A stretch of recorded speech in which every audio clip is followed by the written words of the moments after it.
하나님의 말씀 시편 132편입니다. 성전에 올라가는 노래 이렇게 되어 있는데 우리는 이것이 다윗이 지은 것이라는 걸 이걸 확실하게 알 수가 있어요.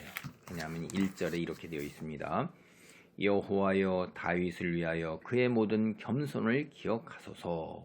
이게 다윗이 지은 시라는 것이 우리가 금방 알 수가 있어요. 이 다윗을 위하여 그가 여호와께 맹세하며 야곱의 전능자에게 서원하기를 내가 내 장막집에 들어가지 아니하며 내 침상에 오르지 아니하고 내 눈으로 잠들게 하지 아니하며 내 눈꺼풀로 졸게 하지 아니하기를 여호와의 처소 곧 야곱의 전능자의 성막을 발견하기까지 하리라 하였나이다. 이게 이제 무슨 말이냐면 우리가 이 구약성경을 보면요, 구약성경에 이 사건이 그대로 나오고 있어요. 그러니까 다윗이 사울에게 쫓겨가지고서 기름 부음을 받아서 하나님께서 왕으로 세웠지만은 긴 시간 동안 사울에게 쫓겨다녀요. 그래갖고선 하나님께서 금방 기름 부어 왕으로 그냥 세우질 않았어요. 그 쫓겨다니는 동안에 어떤 사건이 있었냐면 사울이 블레셋과 전쟁을 벌입니다. 그럴 때 하나님의 궤를 여호와의 그 성막에 있는 궤, 법궤를 블레셋 사람에게 빼앗겨요. 그리고 나서 이제 사울은 전쟁에 패하고 죽습니다. 그리고 다윗이 이제 이스라엘의 왕이 되어요. 그래가지고선 그것이 사무엘하 5장 이제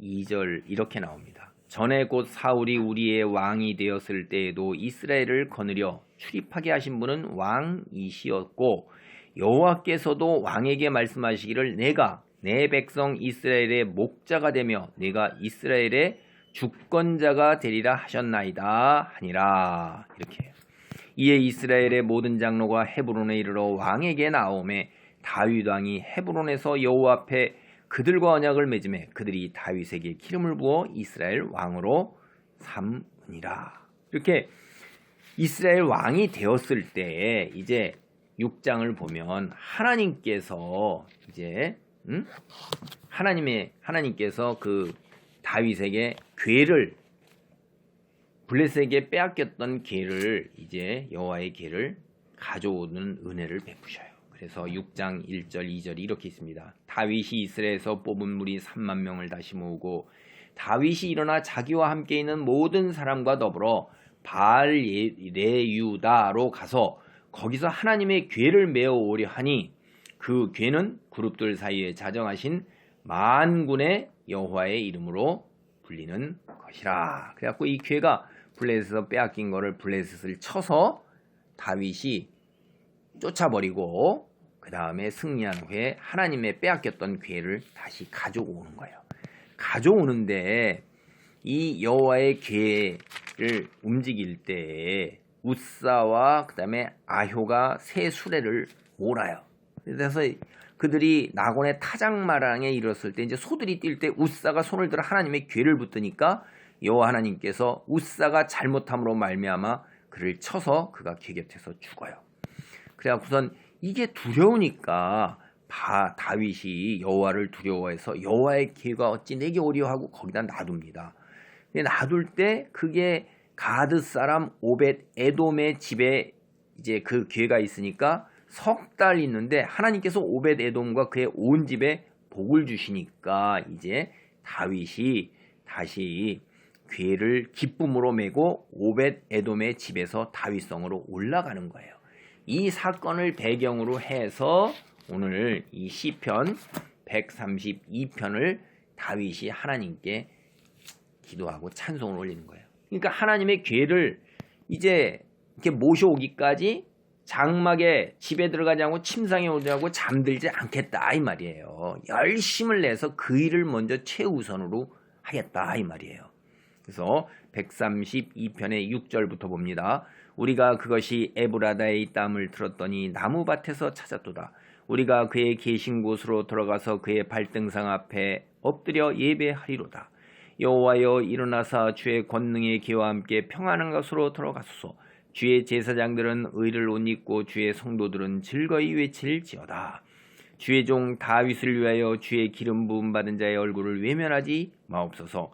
여호와께서 다윗에게 성실히 맹세하셨으니 변하지 아니하실지라. 이르시기를 내 몸의 소생을 내 왕위에 둘지라. 내 자손이 내 언약과 그들에게 교훈하는 내 증거를 지킬진대 그들의 후손도 영원히 내 왕위에 앉으리라 하셨도다. 하나님을 다윗을 왕으로 세우셨는데 이제 다윗의 후손들이 계속해서 왕위에 올라간다는 거예요. 그것이 어떻게 돼요? 영원히 다윗 왕가의 왕위는 존속한다는 거예요. 세상에 어떤 나라가 영원한 나라가 될 수가 있겠어요? 지구상에 있는 나라는 영원한 나라가 없어요. 이것은 오늘날 이스라엘이 다윗 이후로 세월이 흘러서 580년대에 바벨론에 의해서 망했잖아요. 그럼 하나님의 말씀이 틀렸잖아요. 이거 어떻게 이해를 할래요? 다윗의 왕가가 끊어졌어요. 이스라엘 왕국이 끊어졌고 멸망했단 말이에요. 그런데 하나님께서는 그의 후손이 다윗의 후손이 영원히 내 왕이 앉으리라 이렇게 말씀하셨잖아요. 이게 우리는 이 이야기를 어떻게 해석해야 되냐면 이 다윗 왕은 이때 자기 몸에서 태어날 그 후손이 영원히 왕위에 있어서 절대로 이스라엘 이 국가가 멸망하지 않을 걸로 해석할 수 있어요. 그렇게 해석하는 것이 쉽잖아요. 그러나 하나님의 이 말씀은 뭐예요? 우리는 오늘날 이것을 다 알아요. 두 가지 의미가 겹쳐 있다는 것. 그래서 오늘날에는 이것이 다윗 왕가의 후손으로 오시는 분이 예수 그리스도 메시아였어요. 구원자였어요. 그분이 오셔서 이스라엘 왕으로 오셨잖아요. 통치자로 오르신 거예요. 그분이. 그래서 어떻게 되셨어요? 이제 하늘나라의 왕위를 물려받았고 그 다음에 새하늘과 새 땅으로 이 땅을 창조할 때 여호와의 날에 마지막 심판날에 다시 이 땅의 통치자로 세우심을 입은 분, 그분이 예수 그리스도 다윗 왕가의 후손, 육신으로는 그렇게 왔단 말이에요. 그러니까 하나님의 이 예언이 그대로 이루어지는 거죠. 그래서 우리는 그것을 볼 수 있는 눈을 갖고 신약 성경에서 그렇게 갖고 있는 거예요. 그것이 13절로부터 18절 이야기입니다. 여호와께서 시온을 택하시고 자기 거처를 삼고자 하여 이르시기를 이는 내가 영원히 쉴 것이라. 내가 여기 거주할 것은 이를 원하였음이로다. 내가 이 성의 식료품에 풍족히 복을 주고 떡으로 그 빈민을 만족하게 하리로다. 내가 그 제사장들에게 구원을 옷 입히니 성도들은 즐거이 외치리로다. 내가 거기서 다윗에게 뿔이 나게 할 것이라. 내가 내 기름 부음 받은 자를 위하여 등을 준비하였도다. 다윗에게 뿔이 난다는 건 뭐예요? 통치자를 세우기 때문에. 그러니까 육신으로 다윗의 왕가의 후손으로 이제 온다 이 말이에요. 다윗에게 뿔이 나는 것은. 그리고 18절 보세요. 내가 그의 원수에게는 수치를 옷 입히고 그에게는 왕관이 빛나게 하리라. 다윗에서 뿔이 난 그 세운 사람, 육신의 혈통으로 온 그 사람이 누구예요? 왕관, 왕위에 오르게 되는 거예요. 그분은 누구십니까? 예수 그리스도니까 영원히 죽음이 없는 분이고 영원히 다윗 왕가의 왕위는 서는 거예요. 그래서 우리도 예수님이 부활 승천하셔서 사망을 이기고 부활 승천하신 걸 보잖아요. 부활하신 거를. 그러니까 이게 영원히 왕위에 앉게 되는 거죠.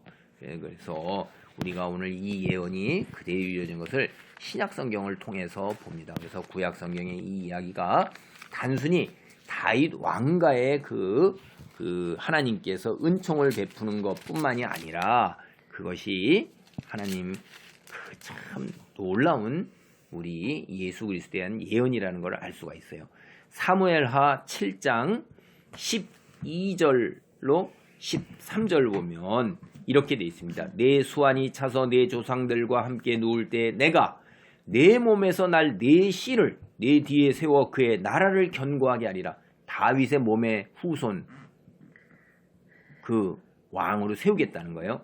그는 내 이름을 위하여 집을 건축할 것이요 나는 그의 나라 왕위를 영원히 견고하게 하리라. 그가 누구예요? 솔로몬이잖아요. 집을 건축하고 성전, 그 다음에 그의 나라 왕위, 다윗 왕가의 왕위는 영원히 견고하게 되는 것은 뭐예요? 예수 그리스도를 통하여. 이것을 뭐라고 그래요? 다윗 언약이라고 그래요. 16절까지 계속 이루어지는 것입니다. 내 집과 내 나라가 내 앞에서 영원히 보존되고 내 왕위가 영원히 견고하리라 하셨다. 보세요. 이것이 오늘 이 다윗이 132편에 하나님께 드리는 말씀이에요.